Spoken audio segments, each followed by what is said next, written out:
Sayon sa kabuntagon, adunay duha ka batan-on nga baguhay pa silang mata.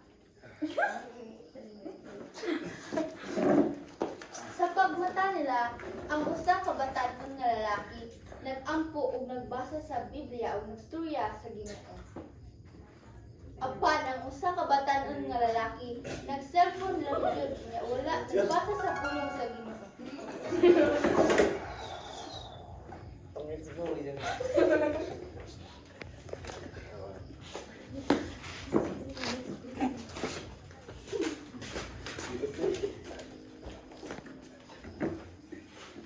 Naay duha ka batan-on, napadulong na sila mong kaon.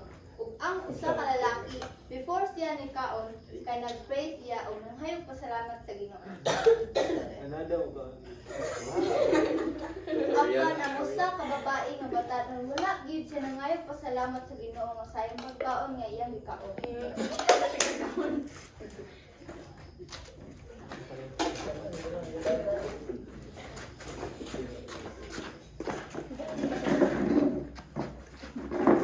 Sa usa ka simbahan adunay duha ka babae nga youth nga nagkabigilay sa unang panahon nya hantod karon wala pa gid nila napasaylo ang usag-usa.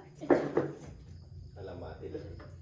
Ang usa ka babae nangayo og pasaylo sa iyahang kayuth, pero ang usa ka babae dili gayud niya makalimtan iyang sala. Apan niangkon siya nga iha nang na-forgive iyahang kayuth pero wala gayud niya nakalimtan ang sala nga nabuhat sa iyang kayuth.